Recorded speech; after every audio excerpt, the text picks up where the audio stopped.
Well, there's an old saying that the Navy has tradition, the Army has history, and the Air Force is so young it's got bad manners.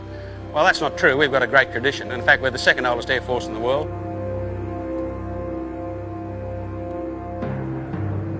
In the military, we don't just fly, we operate. Flying around waving at cows, looking at people on beaches is a bit boring. But the opportunity to operate a military weapons system and trying to achieve bombs on target is what we're all about.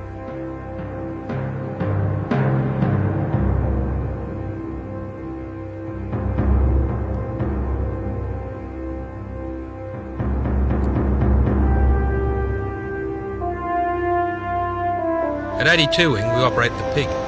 We call it a pig because of its long nose, and we spend most of our time rummaging around near the ground.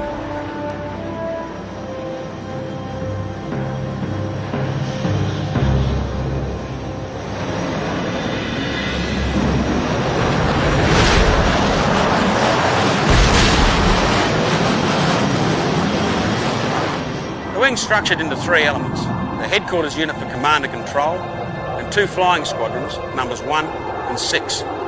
The squadrons are the spears that the headquarters arm throws at the enemy.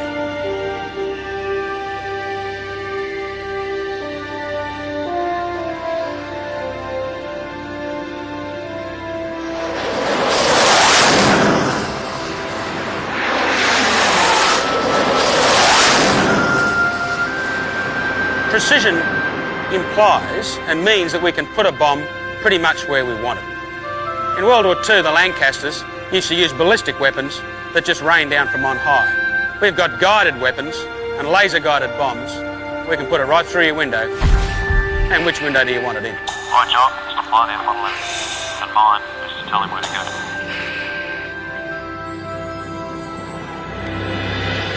I've got over 700 people under command at 82 Wing, and we have 36 pigs.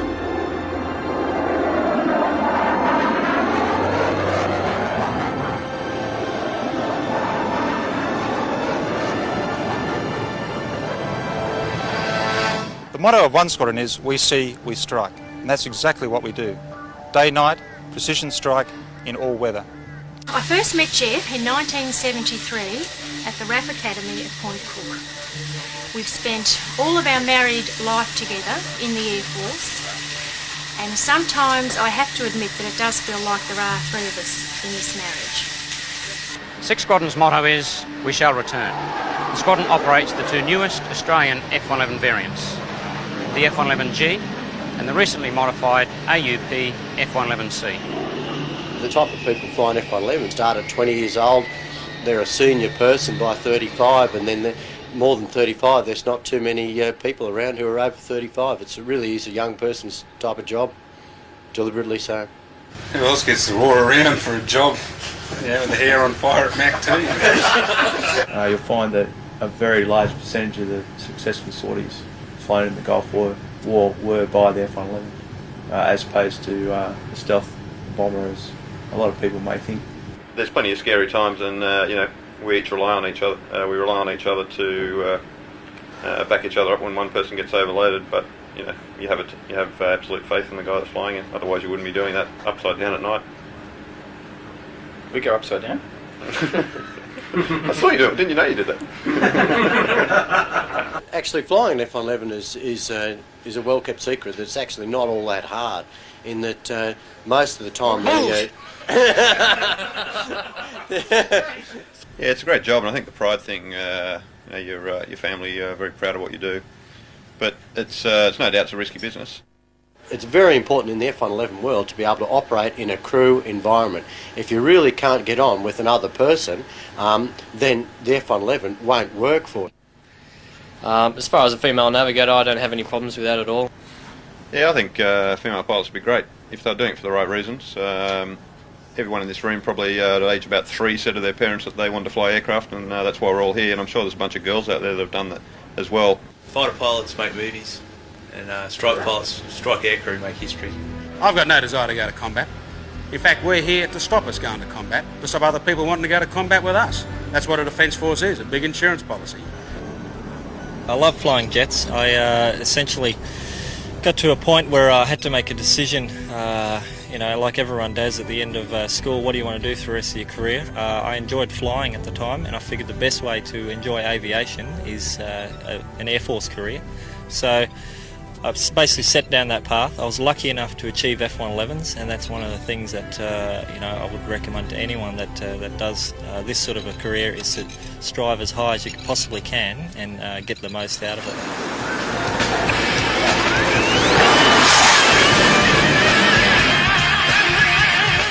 Well, without decrying Tom Cruise, I think Top Gun as a movie probably didn't do us all a great deal of service.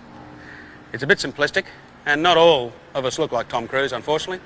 Not all of us ride to work on motorbikes, and not all of us wear leather jackets on a daily basis or sing songs to good-looking women in bars. But we try to do as much as the latter as possible, of course. In the mid-80s, the F111 controversy and its future was placed probably somewhat in doubt, because there were opponents of the aircraft. To highlight the point, one particular opponent in one of the Russell buildings, we did a run across that building complex. The crosshairs were placed on his office, and that imagery then was sent to him later on to show that not only could we target a whole building, but we could target specific offices in a building. He claimed later that it wasn't actually his office, but he reckons he was the one above it, so we showed, well, if the one below goes, yours will go too. Our belief is it was his office. My role here is Warrant Officer Engineer, which basically coordinates all activities on the flight line and in the hangar involving maintenance. We don't care what race, religion or whatever else they are as a background, as long as they come to work, do their job, put in a good day's honest work, have a good time. Okay, well where we are today is the F111 simulator. What you're looking at out here is the control and operations centre. The actual flying part of the simulator lives in a separate room next door. Out here we control the tactical scenario, the games that the guys are playing. What's going on here today specifically, we've got BD and Shorty in the simulator running a tactical mission. Their target's a power station. There's a whole bunch of surface-to-air and AAA threats around the power station that they know about. They've taken those into account in their planning. What they don't know about, and our little surprise ace up the hole, is we've got a squadron of MiGs out there to bounce them afterwards. Okay, 40 seconds. Happy to arm up? I'm happy. Yeah, Station 6 is selected and armed. Master on my side with a ready. Arm ready my side. Okay, what we're specifically doing here is a workup program for pitch black. Before the wing go to any exercise, they'll come in here and we'll work the guys up for that specific training scenarios. There goes bomb rolling. Two guys in here very experienced. Tony Short in the left seat, the driver's whoop, just about lost the aeroplane. Very experienced test pilot and F111 pilot, one of the better drivers around, and BD's got well over 1,000 hours, so we've got a very experienced crew in there. 5, 4, 3, 2, 1. They got lucky this one, they hit the target, so we'll bring our squadron of MiGs in and give them a hard time. Got him 15 right, 11 miles. Hot, cold? Hot. The F111 is not an air-to-air fighting machine, so our best option when there are enemy aircraft out there is to shoot a missile at them. They'll have to honour that missile, and hopefully that'll distract them long enough that we can run like buggery and get out of there. Jesus. Okay, the crew have just copped a fair kick up the arse as the missile hit them. There was a large flash, and they've lost a whole bunch of systems, which will make it difficult for him to find his way home. He's very shortly about to have an engine fire. They're still armed up. Alright, engine fire. So we're going to degrade his aircraft to the point where he's going to have to realise he's not going to make it home, and then we want to see that he goes through the correct thinking process about his ejection, preparing himself to maximise his own chances of safely walking away from it. And it helps that Rod's actually got a sadistic streak in him a mile wide. Mayday, mayday, mayday, Falcon 6-4, on the 180, 15 miles ejecting. Ready? And he's just punched out the aeroplane. So the end game, in fact, was very, very good. He realised his aeroplane wasn't survivable. He's got a bit of blood in his eye because he fired his last couple of missiles off at the MiGs, even though he didn't have a chance of hitting them, just for the hell of it. made the correct preparations, got out his mayday call and ejected safely. So all in all, that was a pretty reasonable effort. It's a cruel job, but geez, it's fun. I'll tell you, it's fun. 82 Wing inherits a rich history of bomber operations, starting with World War I through to the Second World War and the Malayan Campaign, and more recently Vietnam. Statistics show that during the war, in Bomber Command alone, just Bomber Command, 110,000 aircrew went through Bomber Command, and of that number, 56,000 were killed.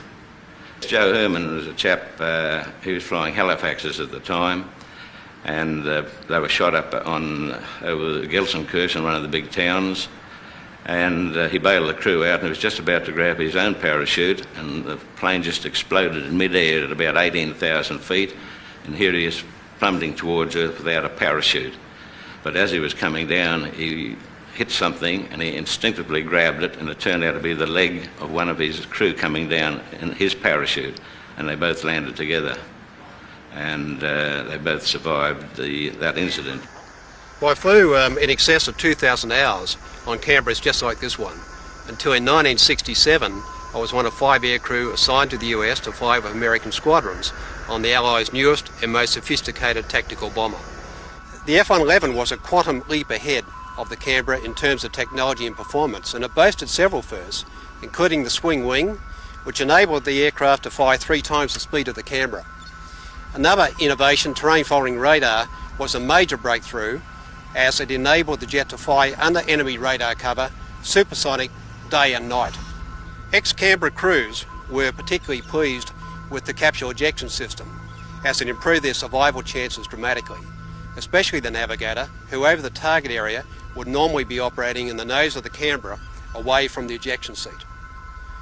Our base in the US was Nellis Air Force Base in the Nevada desert near Area 51, where projects like the Lockheed Blackbird and stealth aircraft first saw the light of day. I remember one day in 1968, we were on a test flight at around twice the speed of sound when a Blackbird went past as though we were standing still.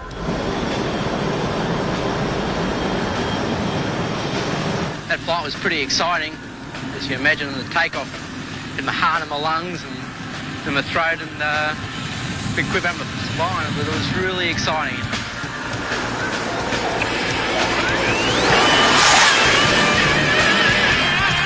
The beauty of the PaveTac pod is that it can be used any time of the day to give us a really good, accurate picture of the target area. It magnifies the target area quite a lot so that we can stand off and be a fair way away from the target, so outside the range of a lot of defences, so that we're still safe while our bomb's going in to kill them. There are a lot of little switches that we can change around to brighten certain bits or change the focus to get the best target picture possible to help us with aiming the bomb.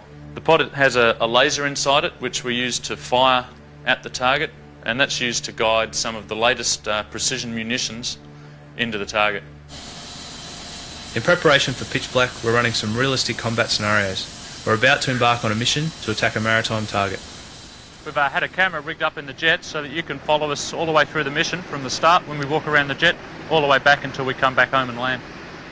The first thing we do when we come out to the jet is a walk around, checking the pitot probe, making sure that haven't got any delamination in there that might get worse when we get airborne, checking for any delamination, making sure there's no cracks. All our static vents are clear of any obstructions, checking that the strike camera lens hasn't got any cracks in it, checking the security of the doors, making sure that all our landing lights are okay. Into the engine intake here, making sure again no obstructions, all our stators look okay and the front stage of the engine. Out on the wingtip, we've got a number of lights out here, they all look okay. G'day. I've just finished inside the wheel well here. I've been checking all the hydraulics, the fuel lines, check the tyre itself. We're allowed to have quite a few cuts and stuff in there, but they're normally okay. Give them a quick kick. Top here we have the overwing fairing, which fills with air as we fly along, and it'll push down on the wing no matter where it is, forward or back, to make sure that no spare air gets in there. Get inside here, we're just checking that the cap's still on the oil, same as your car.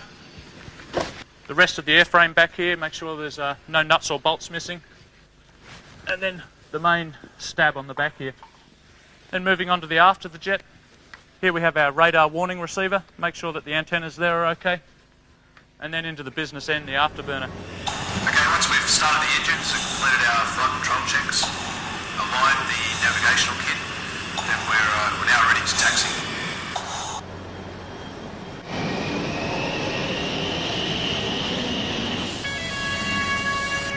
Clear for takeoff, buckshot 1-5. Hydraulic pressures look good. Okay, over the hump into mini afterburner. I've got 2 good swings, both afterburners are lit. Brakes release now. Selecting full afterburner. 2 good engines, fuel flows match. There's 60 knots. Lights out. Checked. 100 knots. Time. Go. Okay, approaching 140 knots now.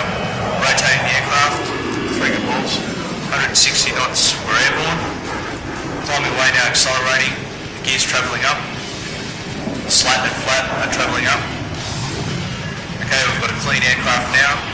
Sweeping the wings back and turning away towards our target area. Once we arrive close to simulated enemy territory, then we'll carry out a descent, usually using the terrain following radar system. We'll descend to a height of between 200 and 400 feet. The idea being that we want to avoid any enemy radars, make it harder for any enemy fighters to see us, and to avoid any surface-to-air type threats. What we'll actually do today is update the kit on a coastal feature to the north of Brisbane, and then go out over the water to find the target, which is a barge simulating enemy patrol boat. Okay, running in there at 600 knots now. Timing looks good. Okay, man, happy with the target? Okay, Station 3's cell, nose tail. master arm is selected. I had it ready. And I've got it ready my side. Now the bomb's good to go. Okay, things are going to get a little bit busy now, so if you just bear with us, watch and listen, and hopefully you'll see us hit the target. Okay, running in there now. 5, 4, 3, 2, 1. Pick the paddle pull. Full G. Bomb's gone.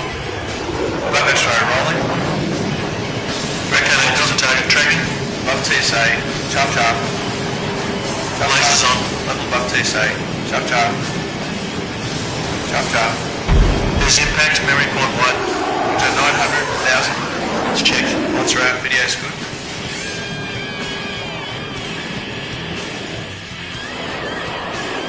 Okay, looks like we've had a pretty successful attack on that target. We'll have a really good look at it when we get back on the tape. But from what we can see there, that seemed to go really well. The RAAF is not just a job, it is a way of life and culture, and it can tend to dominate. As a young Mirage trainee, I ejected out of one of these. In fact, it was a dual Mirage, and I should right up front in the Mirage story that I'm about to tell, which I hope hasn't been too embellished over the last 21 and a half years, acknowledge now Air Commodore Bruce Wood, who was the instructor with me at the time, and is the real hero of this story. Now, if you look in the emergency checklist for the Mirage, and you didn't get the undercarriage, it said, Step 1, eject. Step 2, no Step 2. I'd been talking to one of Jeff's instructors at the officers' mess, and he knew that I had reservations about Jeff flying and the safety factor side of things. And he'd said to me, now listen Annie, you know, the chances of Jeff ever having to crash or eject, you know, are just 1 in a million. And then the left wheel collapsed. Now, as you can see, it hasn't got very big wings, and they fell very quickly to the ground. The left one did anyway. And we left the runway doing a very fast rate of knots. We were expecting people for dinner that night on this particular day. And I was supposed to go home for dinner. And of course, she's waiting at home for dinner with some friends. And I'd said to Jeff that morning, severely briefed him, that these people were coming at 7, so you be home, showered and changed, you know, by 6 so that we can meet these guests. Poodle put the afterburner back in and attempted to get the airplane back up into the air. Now at this stage we've left the runway about 30-40 degrees and we're heading on the dirt across to where all the Mirages are parked and a couple of big hangars. You tend not to dwell on the safety factor side of things. And there's people apparently at this stage jumping out of hangar windows and jumping out of Mirages and running away because we're going to clean up the whole lot. I mean, it is always there lingering. Bounced into the air, bounced back down again, and literally then bounced over a hangar. And Poodle called for me to eject straight away. Anyway, 6 o'clock rolls around. No Jeff. Looking over and seeing Poodle come out, and then seeing the Mirage instantly run out of gas, and then pitch down. We went out pretty low, only a couple of 100 feet. and we were very close to where the squadron was. I can remember us hanging in the parachute, waving at the boys in the squadron who had all assembled in the car park, waving to us. 6:15, still no Jeff. Anyway, the helicopter came and picked me up and went and picked up Poodle, took us back to the bar. 6:30 and I'm pacing the floor. Finally I stagger up there, tell her what's happened. And he just said, oh, I ejected. And it was like, well, that's the greatest story I ever heard.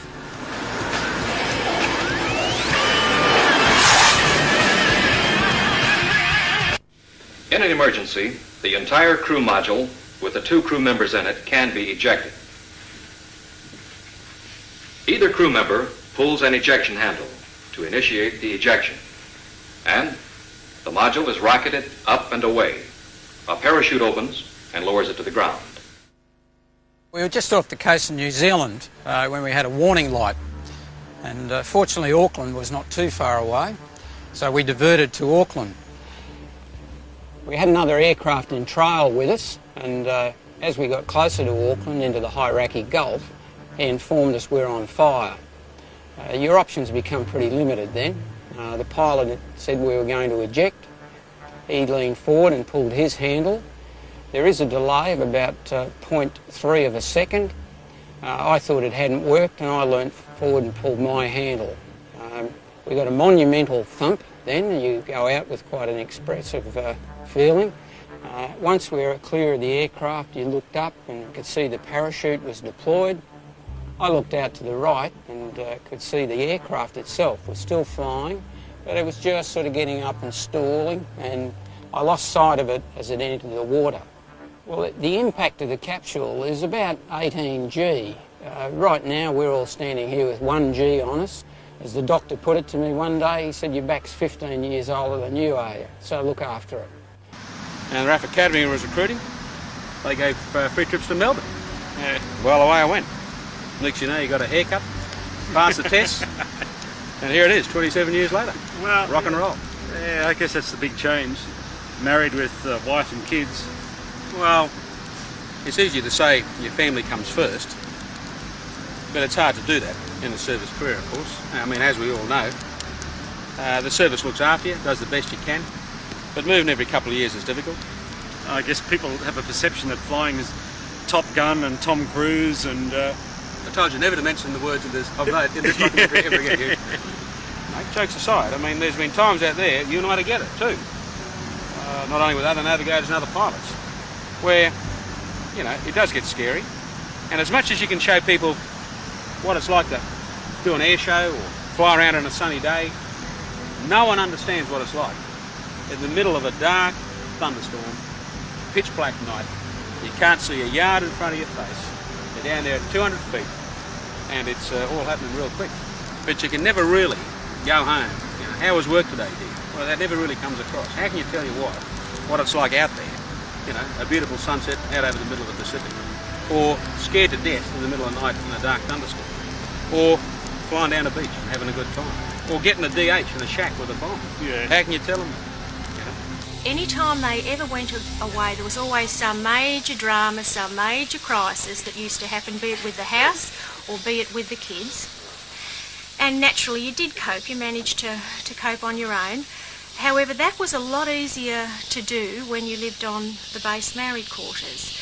And unfortunately, I think social changes really have changed a lot of that, in that there are a number of wives today with careers, and there isn't that need there for the officers to live on base.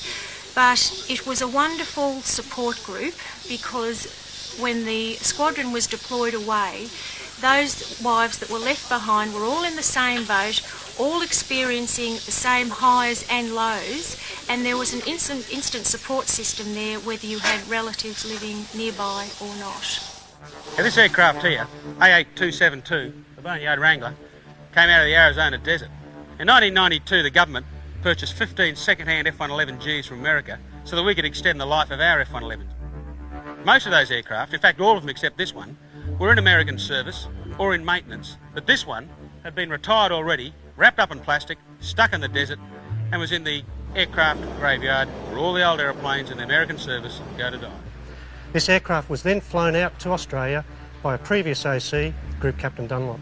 The Americans put this mod-up on the tail to honour this aeroplane coming out of the graveyard. And while it's been slightly naughty of us to keep this tail on it, it normally should have a 6-squadron tail, it's been very good for squadron morale around here. And I don't think it's worth my hide to take it off. I think the guys would lynch me. Every year, 82 Wing deploys to the Northern Territory to take part in the biggest combined air exercise in the Southern Hemisphere. This exercise is called Pitch Black. What we're going to be doing in Darwin is running an aggressive airstrike campaign. I'm going to be in charge of Orange Air Forces, and Deebs is going to be my trusty 2IC. Deebs, need a hand to carrying your bags there, mate? No, I'm used to it, sir. OK, fair enough. The key to an aggressive airstrike campaign is targeting, hitting the right targets at the right time and in the right order. If you don't do that, all you do is stir the bees up on the honeypot. Now, Australia has signed international conventions, and we just can't hit any target we like. We've got to hit military targets. We can't hit churches or places of worship, dams and civil factories. The job of intelligence is to provide information. We provide information on both the targets and indeed defences that the enemy may have. We provide it to people at the wing and to the operating crews down at the squadrons themselves. In pitch black, that can be quite a vital role. There's several ways in which we can do that, one of which is to use the RAAF 111, which is the photo reconnaissance variant of the jet. It has cameras under the fuselage, and with that we can take photographs of a specific target. We bring it back, it's developed, we put it on the light table here, analyse the pictures, and from that we can pick out detailed aiming points of the target for the crews to attack.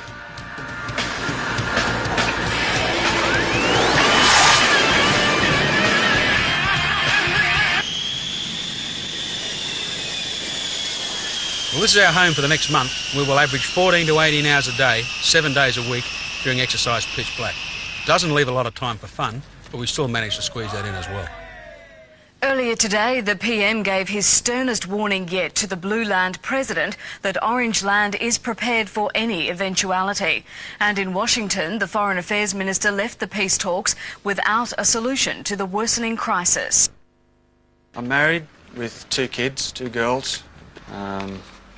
I miss not being at home, being around them.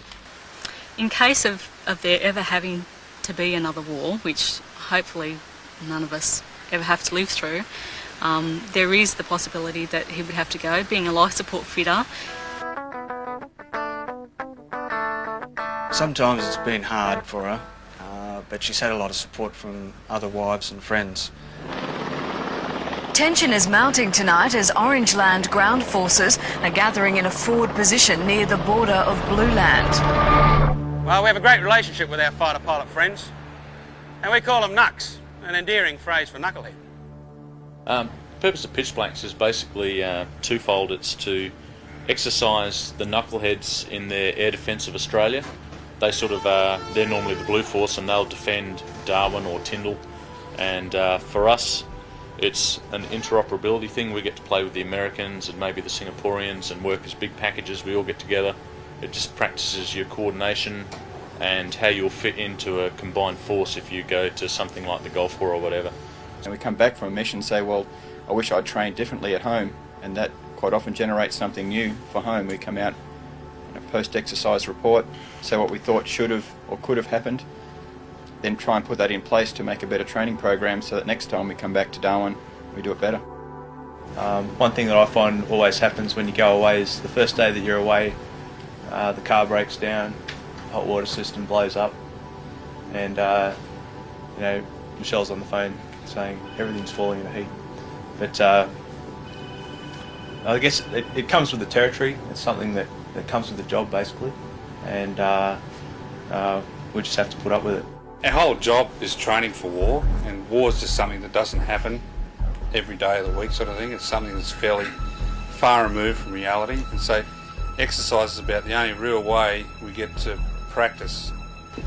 There's a part of joint exercises that goes beyond our flying skills. I think we fly professionally all day, every day, but there's an end-to-end game, and that is we involve the maintenance troops, we involve communications, we involve base support facilities, how much fuel do you have left, how many bombs do you have left, who's going to load the bombs, at what time you're going to load them. And unfortunately, a wartime environment, any level of conflict is not going to allow you to have a 1 week pre-programmed program. In wartime, and we really think about wartime, that we're all about training for war, that's all it's all about, that you'd want crews to fly together, that if they get on together well, and if they go and perform the mission well, then you'd keep them together. And so if you had personality clashes, and you do see it from time to time, then you keep them apart and you don't fly them together. Less than 24 hours ago, I tasked our forces with the destruction of a number of key blue targets, and I gave Flight Lieutenant Frank Chinnison the job of being mission commander for the overall package. It's his job to come up with a game plan and the tactics of how we're going to get into the target and get out again. Now, he'll cover in there domestics, political situation, how we're going to get our jets airborne, get them marshalled, air refuelled, into the target. The Nucks are going to come up with their fighter protection plan, and then Frank's going to cover how we're going to get our bombs off and get back out of the target, and this brief will tie it all together for all players. Well, there's a good brief. It's a good aggressive plan, but if it's going to work, we're going to need some total quality escort from the Nucks. They're really going to have to come downtown with us and keep the blue fighters off our backs. The day guys have taken a real caning all of last week, so as long as the Nucks do their job, we'll get in there, bomb Tyndall, and come back, and it should be fine. Well, actually, up to this point, Orange Land hasn't been doing too well, but I guess Frank's our shining light there, and we hope that with his mission, we might be able to turn things around a bit. I like to think of the Air Force, and in fact the whole Australian Defence Force, is sort of like a boutique winery. We're a small country with a small population, we've got a small defence force, but we're highly skilled, highly trained, and really well equipped. In fact, we're at first and 11 standards around the world. We put a lot of effort into our individual people. We don't rely upon mass training or masses of force. We rely upon individual skills and individual abilities. And after all, we're Australians. That suits what we are, that suits the Australian ethos. You know, Jack's as good as his master sometimes, and often better. That can be our detriment occasionally, but it certainly is to our advantage when you're handling high technical equipment in the military sphere. Unconfirmed reports are coming in that a squadron of F-111s is preparing to launch from RAAF Darwin on a mission to attack Blue Land. We'll have further reports as they come to hand.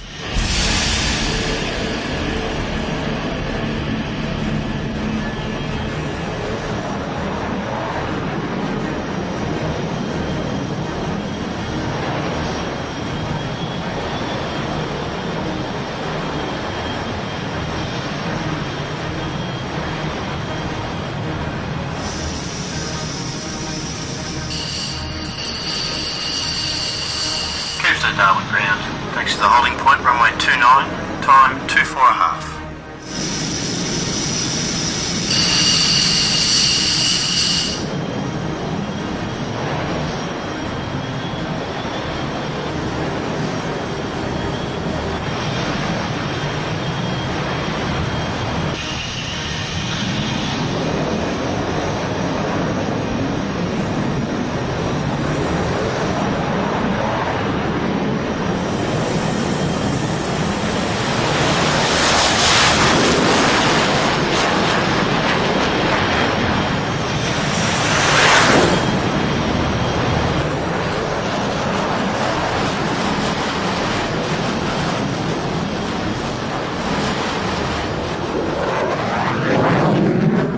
Maintain runway heading, maintain 2000.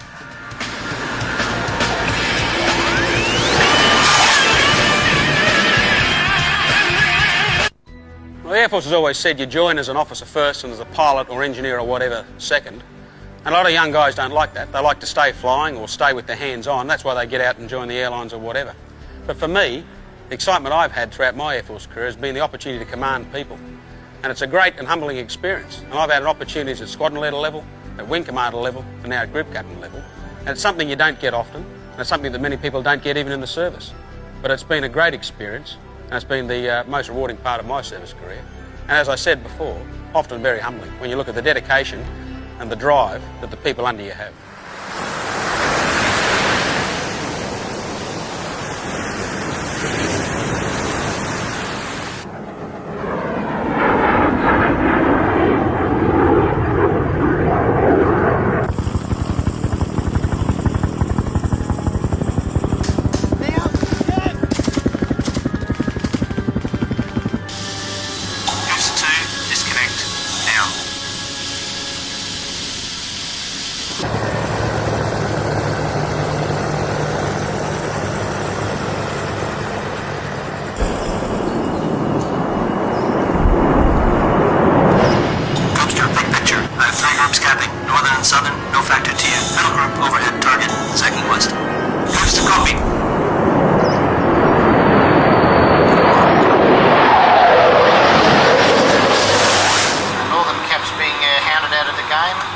strike package with their accompanying escort flowing towards Tyndall. We've now got a goalie cap coming out to meet the guys. Coops to 2, hits on the nose, 40 miles, Charlie block hot. Coops to that group's now 25 miles hot. Step 30 left, gate.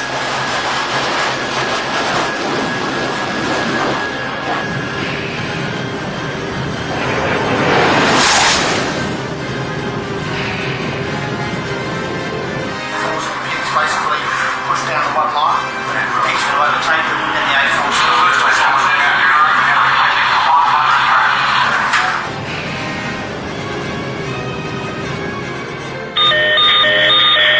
Coops to hard right, Coops to 2 spike, 12 o'clock, take 1-8. Coops to Legion 1, I shot 1, Nick 29, bullseye 270 for 20, and I've lost the other one, he's hard you. Coops to 1, hard right. Coops to 2 has 1 bandit rolling in the R6. I'm pulling up for the shot. Fox 2. Fox 2 killed Nick 29, bullseye 270 for 30. Let's press for the target.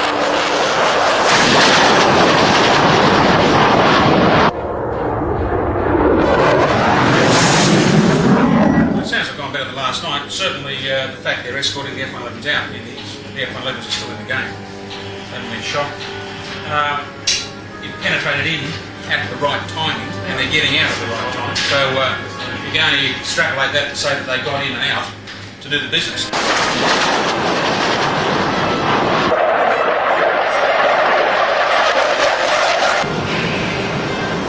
Target's identified, mate. Armed up, happy to drop. Bomb's gone.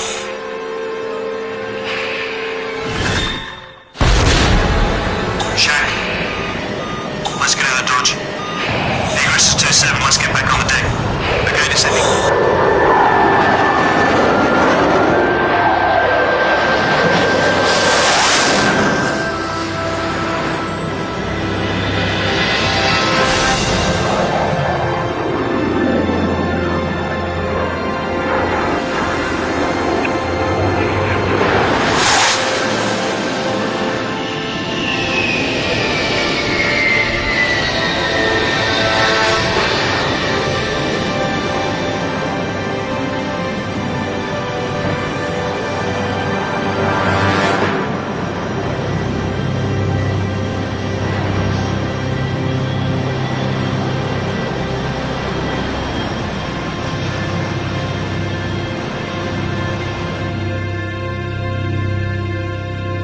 I guess we couldn't have asked for a better result than we did get, and makes me pretty happy, especially considering all the work that's required to coordinate all these elements to bring together a big strike package like that.